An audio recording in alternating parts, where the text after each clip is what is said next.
Madame, Monsieur, bonsoir, bienvenue au sommaire de ce journal. Le décès ce samedi à Belgrade de Stevan Labodovic, photographe et caméraman de la révolution algérienne.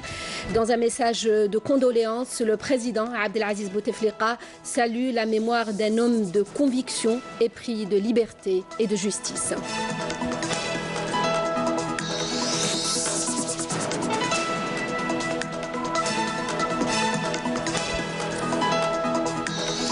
L'ouverture à Alger d'une conférence internationale sur l'exception d'inconstitutionnalité. L'exception d'inconstitutionnalité consacrée par la révision de la Constitution en 2016 dans son article 188.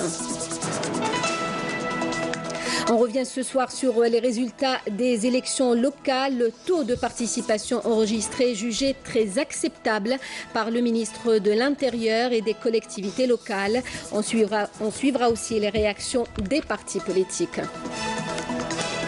Un volet développement local dans cette édition. On parlera surtout des zones rurales et des zones frontalières. Le décès donc ce samedi à Belgrade à l'âge de 91 ans de Stevan Labodovic, photographe et caméraman des maquis de la révolution algérienne. Stevan Labodovic avait été décoré de la médaille du mérite en 2012 par le président de la République Abdelaziz Bouteflika à l'occasion du 50e anniversaire de l'indépendance de l'Algérie. En 2014, il avait reçu aussi le prix d'honneur lors du 5e festival du film engagé d'Alger. Dans un message de condoléances, le président de la République lui rend un vibrant hommage. C'est avec beaucoup de tristesse que j'ai appris le décès du grand militant de la guerre de libération nationale, Stevan Labodovic, écrit le chef de l'État dans ce message à la famille du défunt.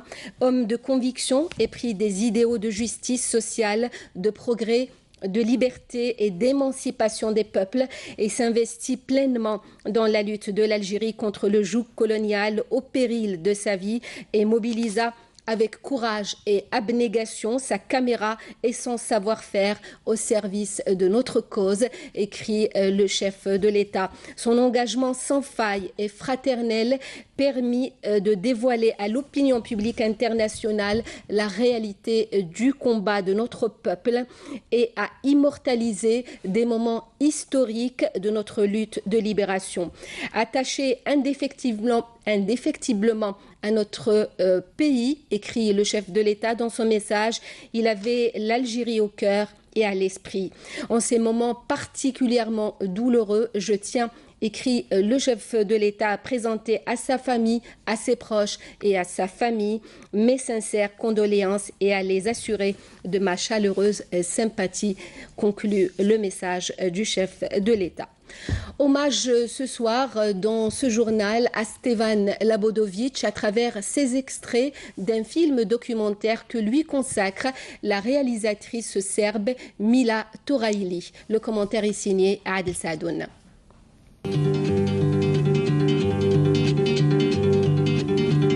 When they poured across the border, I was cautioned to surrender. This I could not do. General je Stevan Labodović, rođen 1927. Zanimanje, filmski snimatelj. Crtali studije filmski novosti, smrt fašizmu, sloboda narodu, udri. Le caméraman et photographe Stevan Labodovic s'est engagé aux côtés du peuple algérien lors de la lutte de libération nationale. Il a rejoint les monts des Aurès pour filmer la réalité du combat. Ces images ont eu un fort impact dans l'opinion internationale en rapportant la réalité de la lutte du peuple algérien pour son indépendance. Durant sa carrière, Stevan Labodovic a photographié et filmé plusieurs personnalités célèbres et d'événements importants.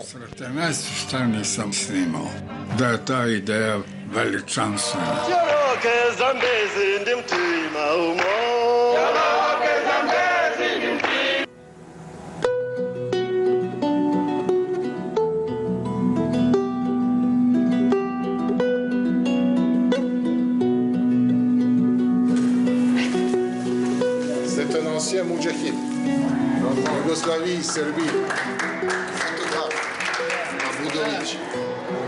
Šokran.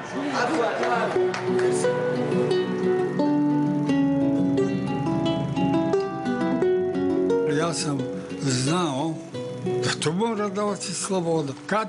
Tad. Da li ću ja doživjeti, ali će bar nešto ostati. Šta je sve učinjeno da bi se došlo do te slobode? Kako su sve žrtve pale? Eto, zato.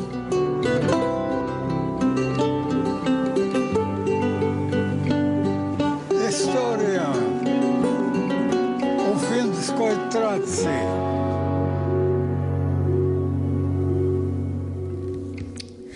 Une conférence internationale sur le citoyen et l'exception d'inconstitutionnalité est organisée à partir d'aujourd'hui à Alger et sur 2 jours par le Conseil constitutionnel. Il est question notamment de l'article 188 introduit dans la Constitution en 2016 et qui donne le droit aux citoyens de saisir le Conseil constitutionnel, une disposition que l'Algérie s'attelle à mettre en œuvre dans les meilleures conditions.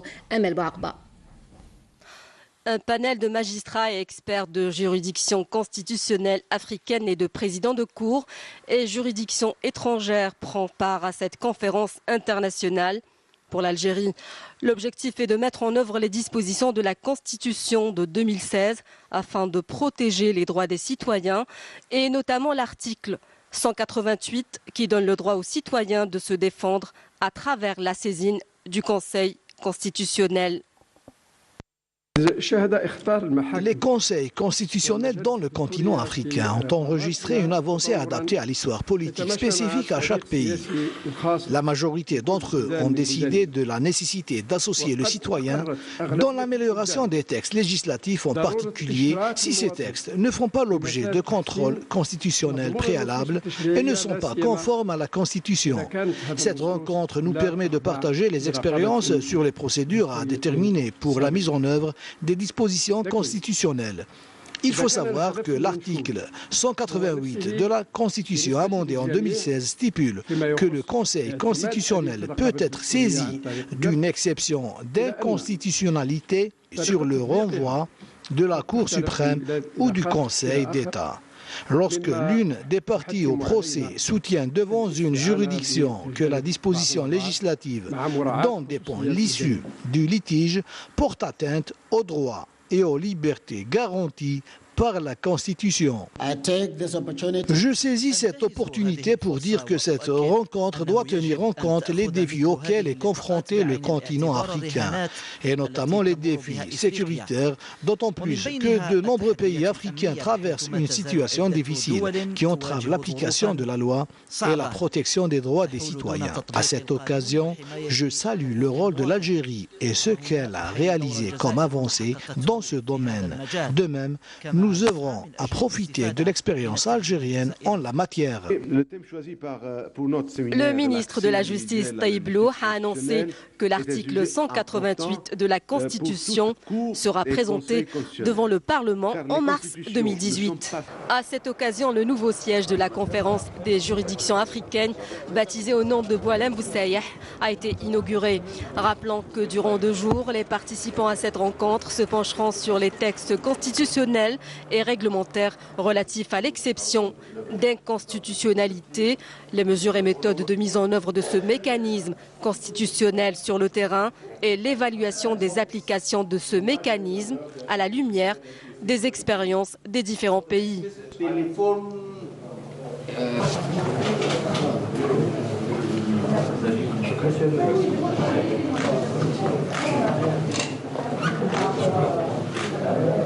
Et en marge de cette 2e conférence internationale de juridiction constitutionnelle africaine, le président du Conseil constitutionnel, Mourad Medelsi, a eu un entretien avec Laurent Fabius, le président du Conseil constitutionnel français.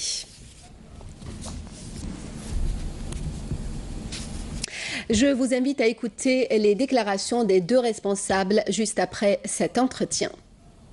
On discutait de nos expériences communes et en particulier de la possibilité qui est de plus en plus ouverte aux citoyens de faire valoir son point de vue de droit par rapport à nos constitutions.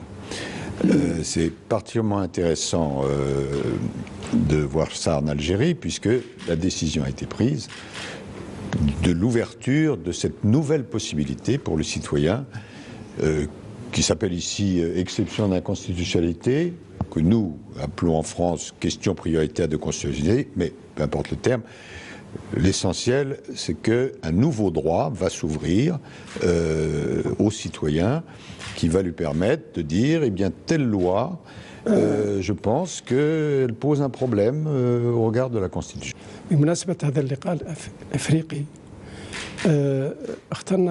À l'occasion de cette rencontre africaine, nous avons opté à associer des institutions non africaines à cette rencontre, dont le Conseil constitutionnel français, lequel entretient des liens anciens et un programme de coopération avec l'institution algérienne. L'expérience française est leader. Nous pouvons nous en inspirer pour puiser quelques dossiers nous permettant d'appliquer l'article 188 de la Constitution amendée, qui représente un nouveau pilier pour sa protection. Toujours au chapitre de la coopération, le ministre polonais des Affaires étrangères a entamé ce samedi une visite officielle de 2 jours en Algérie à l'invitation du ministre des Affaires étrangères, Abdelkader Msahel, qui l'a accueilli à son arrivée à l'aéroport Houari Boumediene. Cette visite constitue une étape importante dans le processus de relance des relations bilatérales entre les deux pays et donnera lieu à la mise en place d'une commission mixte de coopération économique, commerciale, scientifique et technique. Des questions régionales et internationales d'intérêt commun seront également abordées lors de cette visite. Forum des pays exportateurs de gaz à Santa Cruz de la Sierra en Bolivie. L'Algérie appelle à plus de vigilance face aux incertitudes du marché gazier. Dans un discours lu au nom du président de la République, Abdelaziz Bouteflika, au 4e sommet des chefs d'État et de gouvernement de ce forum, le ministre de l'Énergie, Mostafa Guitouni, a relevé tout d'abord que ce sommet a lieu à un moment où la scène énergétique mondiale en général et gazière en particulier traverse une phase cruciale de son développement et se doit en conséquence de se fixer comme objectif la préservation des intérêts bien compris des producteurs et des consommateurs de cette énergie de choix qu'est le gaz naturel. L'Égypte sous le choc, en deuil, pleurait encore ce samedi les 305 personnes, dont 27 enfants tués dans la mosquée Al-Rawda dans le Sinaï hier. Un bilan effarant qui fait état aussi de 128 blessés. Il s'agit de l'attentat le plus sanglant dans l'histoire récente de l'Égypte. Quelques heures après la promesse du président Abdel Fattah al-Sisi de venger les martyrs, l'armée égyptienne a procédé à des frappes nocturnes dans la zone de l'attaque. Des avions ont visé des véhicules utilisés dans l'attaque terroriste, tuant leurs occupants, a indiqué un porte-parole de l'armée. Le président de la République, Abdelaziz Bouteflika, a adressé un message de condoléances au président égyptien Abdel Fattah al-Sisi, dans lequel il lui a exprimé sa tristesse, sa douleur et son effroi face à cette terrible attentat. Le chef de l'État a présenté au nom du peuple et du gouvernement algérien les condoléances de l'Algérie et a assuré l'Égypte de sa solidarité et de sa compassion. Je vous le disais donc en titre, on revient ce soir sur les résultats des élections locales tenues jeudi. Le taux de participation enregistré jugé très acceptable par le ministre de l'Intérieur et des collectivités locales, Nordine Bedoui. Le taux de participation au niveau national a atteint, vous le savez, 46,93% pour les APC et 44,96% pour les API. Le FLN est arrivé en tête, suivi par le RND. Les résultats provisoires des élections locales classent le Front de Libération Nationale FLN en tête de liste avec 603 assemblées populaires communales, soit un taux de plus de 30%. Cette même formation politique a obtenu 711 sièges au niveau des assemblées populaires de Wilaya, soit un taux de plus de 35%. En deuxième position arrive le Rassemblement populaire démocratique RND qui a enregistré une hausse remarquable puisqu'il a doublé le nombre de ses sièges au niveau des APC et des APUI en raflant 451 APC, soit un taux dépassant les 20% et 527 sièges APUI. Le Front El Moustaqbel est propulsé à la troisième place, élargissant ainsi sa représentativité au niveau local avec pas moins de 71 communes arrachées. Alors qu'au niveau des assemblées populaires wilayales, cette formation a obtenu la quatrième place avec 131 sièges. Quant au mouvement populaire algérien MPA, il a obtenu 62 assemblées populaires communales et 68 sièges aux assemblées populaires wilayales. Les résultats des élections locales montrent par ailleurs que le mouvement de la Société pour la paix a obtenu un nombre de 47 communes et raflé la troisième place au niveau des APUI avec pas moins de 152 sièges. Pour sa part, le Front des forces socialistes FFS a décroché 64 communes contre 63 sièges d'assemblée populaire wilayale. Le Front national algérien FNA a obtenu quant à lui 27 APC contre 51 sièges aux assemblées populaires wilayales. Par ailleurs, le parti RCD, Rassemblement pour la culture et la démocratie, a décroché 37 APC en plus de 33 sièges dans les assemblées populaires wilayales. Les indépendants, eux, ont pu s'offrir 35 assemblées populaires communales et 31 sièges aux assemblées populaires wilayales. Quant aux autres formations politiques, elles se partagent le reste des communes et des sièges restants au niveau des APUI. Les réactions après l'annonce des résultats des élections locales. Plusieurs partis politiques ont tenu aujourd'hui des conférences de presse. Je vous propose d'écouter tout d'abord le Front El Moustaqbel. أود أن أزف مشاعر المحبة والإخلاص إلى كل الشعب الجزائري اللي حقيقة دار الثقة في جبهة المستقبل وأعطانا أصواته. النتائج الأولية اللي تحصلت عليها جبهة المستقبل بالنسبة للمجلس الشعبي الولائي 131 مقعد، وهذا مرشح للارتفاع لأن فيه طعون كثيرة في معظم الولايات. بالنسبة للبلديات 71 بلدية نترأسها، وهذا أيضا مرشح للارتفاع. La réaction du MSP à présent. حركة مجتمع السلم تحرص كل الحرص على انحيازها للوطن وانحيازها للديمقراطية، انحيازها للشعب، وتستمر في الدفاع عن حقها، عن حق الشعب، تستمر في إبقاء الأمل للناس في بلادهم في الانتخابات مهما كانت الصعوبات. احنا نفرق بين الأحزاب والدولة، نفرق بين الأشخاص والدولة. الدولة دولة الجميع، لا هي دولة حزب ولا هي دولة شخص معين ولا مجموعة معينة، ولكن من منهجنا في ذلك هو منهج سلمي ديمقراطي بالوعي بالحرص على العمل. Je vous invite à écouter à présent la réaction du Parti des travailleurs. احنا اللي صوتوا علينا واللي نعتقد انه عددهم هائل، هذا تصويتهم نضالي ملتزم. Ceux qui ont donné leur voix au Parti des travailleurs ont donné, c'est à travers un vote militant et engagé. هي القواعد الحزبية نتاعنا وهي أصوات العمال والنقابيين والشباب والموظفين اللي استجابوا للدعوة نتاعنا للنضال. بطبيعة الحال سوف نقدم طعون لأنه ندافع على حقوقنا في كل الولايات. La réaction de Tej à présent. النتائج المحققة في إطار الانتخابات المحلية لحزب تجمع أمل جزائر تاج، هذا الحزب الذي يدخل أول مرة للانتخابات ويدخل من خلال توقيعات، فهذه النتائج بالنسبة لنا تعتبر جد محترمة وتعتبر مشرفة وتعتبر قاعدة أساسية لبناء حزب جديد في طور البناء.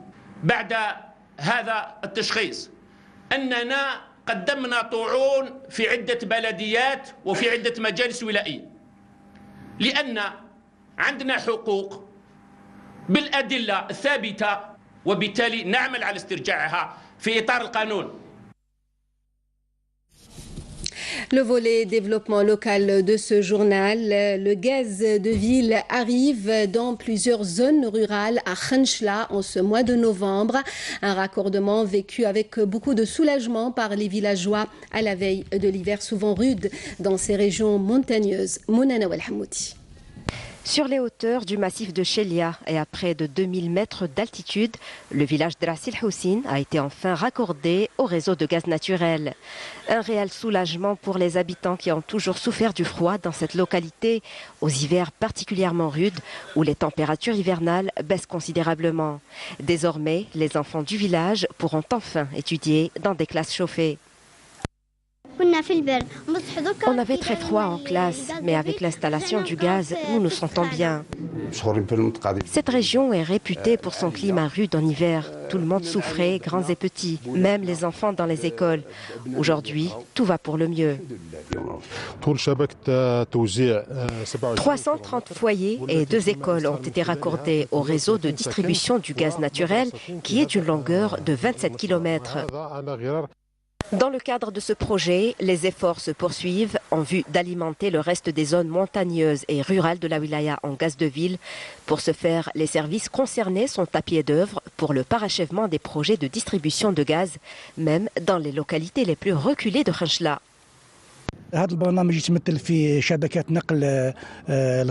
Ce projet consiste en la réalisation d'un immense réseau de distribution. Comme vous avez constaté, les localités de Aintouila, Bekar 1 et Bekar 2 ont été raccordées au réseau de gaz de ville et qui sera également étendu jusqu'aux localités de Khiran et Louldja. Le projet a nécessité une enveloppe de 20 milliards de centimes. Pour pénétrer la zone de Khiran et Louldja. Des efforts qui ont permis jusque-là de porter le taux de couverture de la wilaya de Khenchla en gaz de ville à 85%. Le réseau de gaz de ville qui ne cesse de se densifier aussi dans la wilaya de Tissim Silt, aux 1800 foyers viennent d'être raccordés. Camélia Mellel. Avec le raccordement des foyers au réseau du gaz naturel, c'est un jour pas comme les autres pour ces 1800 familles du village Krarma Tissim Silt. Un raccordement qui arrive à point nommé puisque l'hiver ne tardera pas à s'installer dans cette région.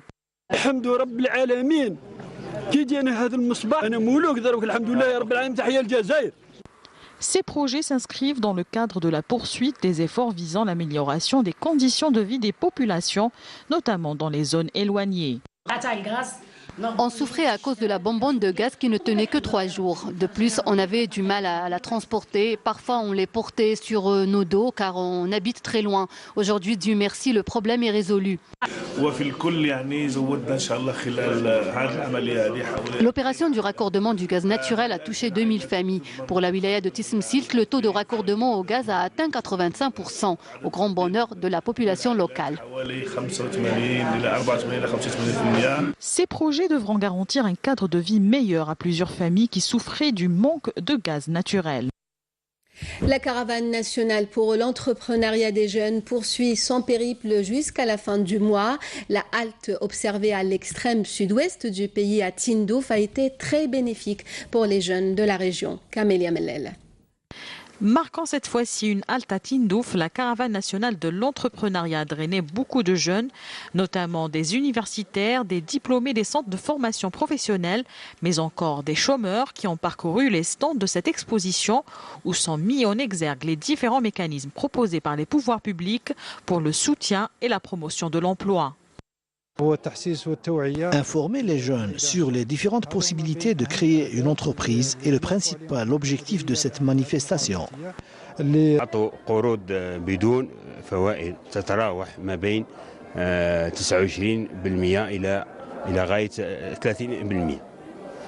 وزائد مبلغ القرض اللي تقدمهم البنك بدون فوائد 70%. المبلغ الإجمالي اللي هي 100% تتراوح ما بين 200 مليون سنتيم إلى غاية مليار.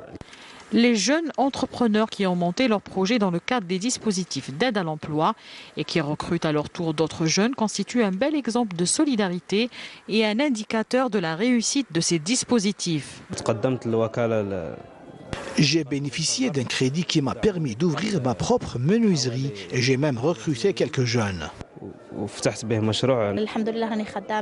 Je me suis spécialisée dans l'installation des réseaux et ce grâce à la Fédération nationale des jeunes entrepreneurs et l'accord signé entre Algérie Télécom et un partenaire privé.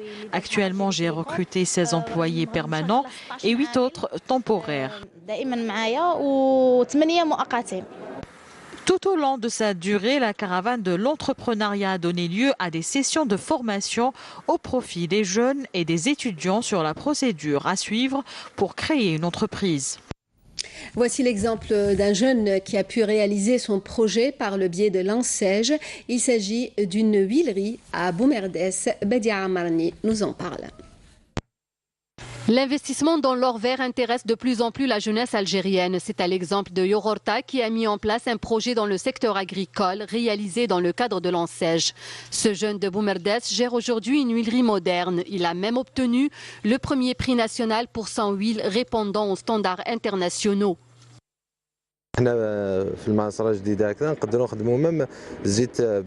notre huilerie moderne, nous produisons une huile qui répond aux normes internationales.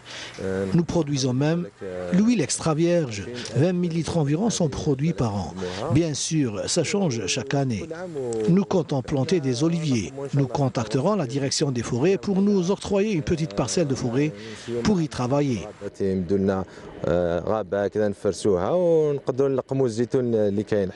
J'ai pu constater que c'est une bonne huilerie. J'ai ramené mes olives pour les triturer. Je suis venu dans cette huilerie car elle est moderne. L'huile obtenue est de bonne qualité. Un rêve traduit sur le terrain, Yororta transmet aujourd'hui son savoir-faire et son amour du métier à des jeunes désireux d'apprendre pour investir à leur tour dans le secteur agricole. Je suis ici pour apprendre comment produire l'huile et comment assurer de la bonne qualité. Nous sommes en train d'apprendre. Je suis au début de mon apprentissage dans cette huilerie. Et avec les agriculteurs, notre ambition est de développer cette filière à l'école. L'investissement des jeunes dans l'agriculture, un défi à relever pour diversifier l'économie nationale. Lutte contre la contrebande et la criminalité organisée, des détachements de l'armée nationale populaire en coordination avec les éléments de la gendarmerie ont arrêté hier 2 narcotrafiquants et saisi 35 kg de kif traités dans plusieurs régions du pays, à Bourj Bouarerij, Blida, Tipaza, Bouira, Oran et Biskra. C'est ce qu'annonce aujourd'hui le ministère de la Défense nationale qui précise aussi que des gardes-côtes ont mis en échec à Annabas, Kikda, Oran, Mostaganem et Tlemcen des tentatives d'émigration clandestine de 125 personnes à bord d'embarcations de construction artisanale, tandis que des éléments de la gendarmerie ont arrêté à Gherdaya 12 immigrants clandestins de différentes nationalités. Voilà qui termine ce journal. Le rappel des principaux titres. Le décès ce samedi à Belgrade à l'âge de 91 ans de Stevan Labodovic, photographe et caméraman de la révolution algérienne. Dans un message de condoléances, le président Abdelaziz Bouteflika salue la mémoire d'un homme de conviction épris de liberté et de justice.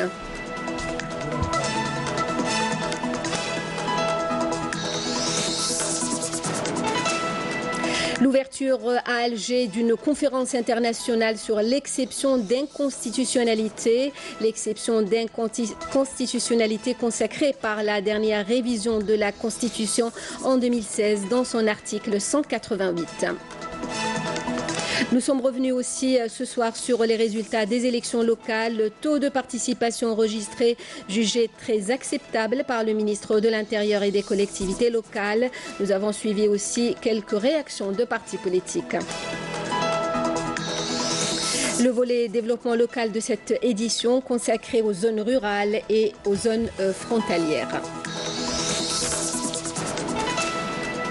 Merci de nous avoir suivis. Le prochain journal est à 20h, l'édition en arabe. Demain à midi, Friel Assari. À 19h, vous avez rendez-vous avec Zohir Bendimred. Merci pour votre fidélité. Passez une bonne soirée.